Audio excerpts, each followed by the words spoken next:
Welcome. Have you come to hear my tales once more? This week we continue to explore our great country of America.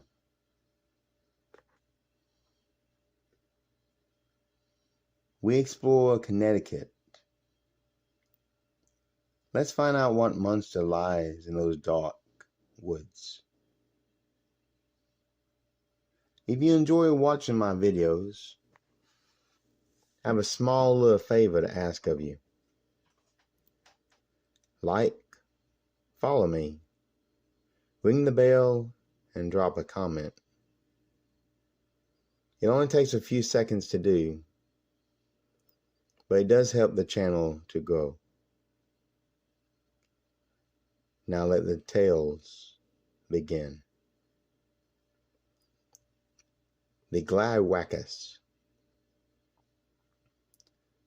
It was about 1940. Me and my cousin Billy were a couple of 10-year-old boys. We lived in Marlborough, Connecticut. Now Marlborough is on the southern tip of the state. Billy's family had a goat farm there, and his house was not far from mine. So I could be found there a lot, especially in the summertime. The farm had goats, lambs, and chickens. Goat milk and lamb wool brought in most, if not all, of the cash flow. They also had 2 guard dogs. One was a 100-pound German Shepherd named Sam. The other was a 60-pound collie named Coco. They lived on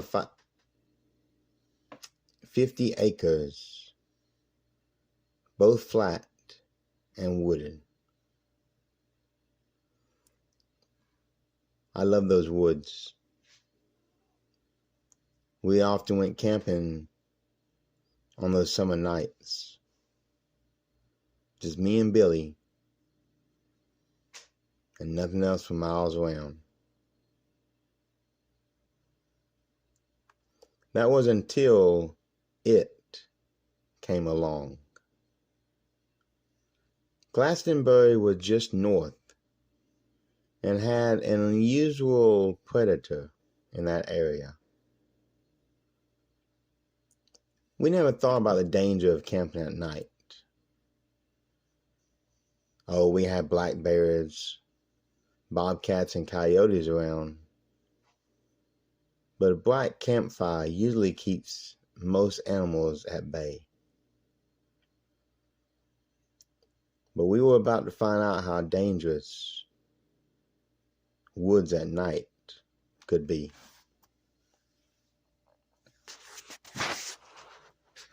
We were too young to know of the attacks in Glastonbury on livestock. At our age, we probably wouldn't care. We snuck out one night with our tents and some food in hand. But after that night, we will not be so brave again.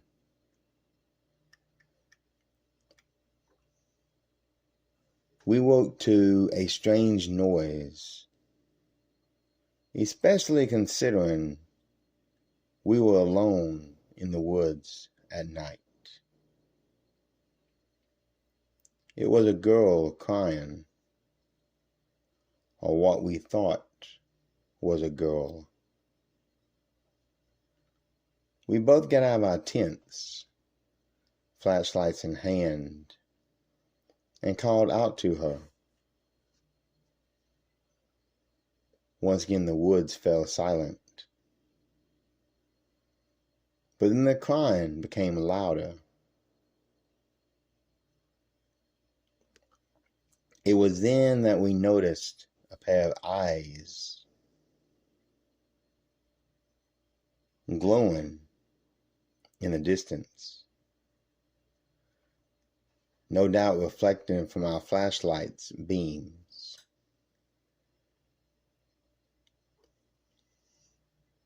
It made the same scream as we looked upon those eyes.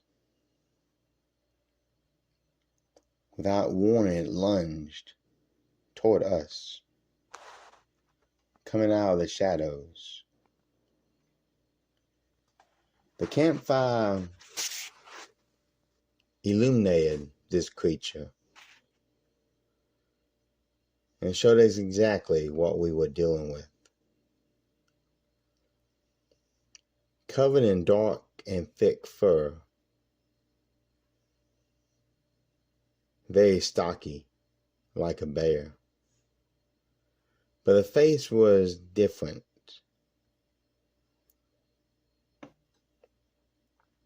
It looked like a cat with a dog's muzzle. I know it sounds crazy, but that's how it looked. It was short, heavy, and very muscular. Those claws were long and covered in mud. Or was that something else? Tusk, like a boar, came from its lower jaw. And those eyes actually glowed, like two embers in a fireplace. It leaped over the flame and landed on Billy. The weight was holding him down as he screamed and struggled. I found a small log and hit the beast. It stopped, turned, and crunched down on the log. With a twist of his head, me and the log was thrown several feet away. Those long claws scraped more at Billy as he punched and kicked in vain. I threw the largest rock I could find at the beast. It stopped and turned toward me. Billy was bleeding so bad that the blood blinded his sight. Now the creature stalked toward me, and I wondered what I was going to do against those claws and teeth.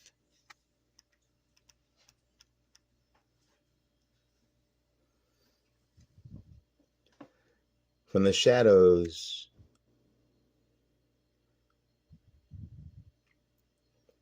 came a creature, large, fast, and strong. The German Shepherd Sam was now attacking the beast. Behind him was Coco, barking and snapping. The three fought, with teeth and claws scraping on their bodies. I could also hear the voice of Billy's father. He was calling out through the darkness. I cried for help and to let him know where we were. The dogs could not kill this animal, but it lunged for the neck of Coco. The teeth found their mark. As the collie whimpered and fell.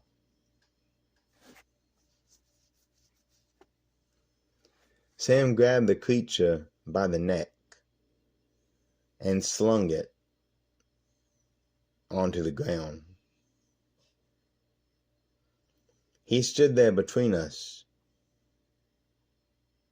and Coco, staring the beast down. It growled and snapped as it ran back toward the shepherd.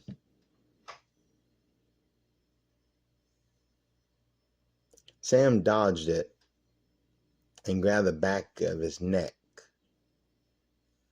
as the beast turned, dragging his claws into Sam's fur.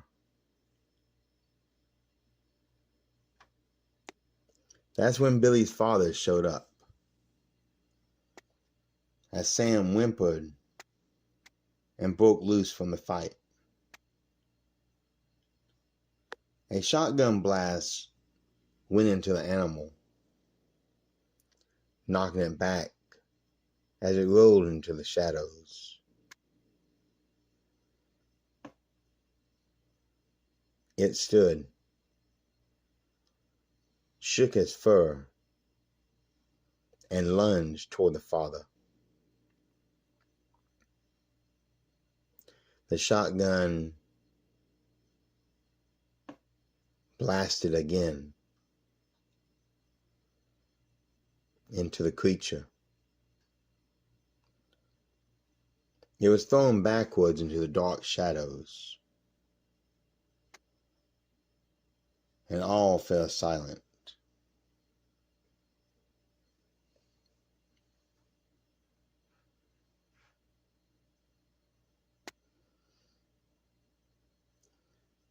All you heard were the two dogs whimpering and a boy screaming in the night. The creature had left. We made our way back to the house, where Billy went to a doctor. Unfortunately, Coco's neck had been snapped. She died quickly and suffered no more. We buried her under her favorite maple tree. Sam grew to be an old and faithful boy. But the beast was never found, although it did leave a trail of blood. Me and Billy stopped camping, and as the years came, we drifted apart.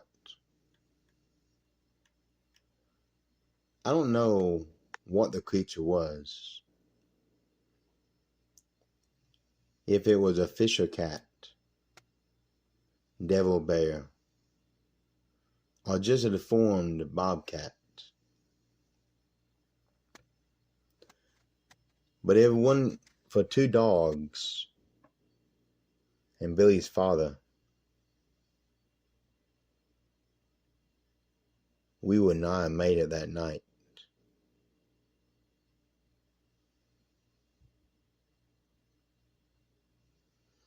I'm just glad it left and never came back.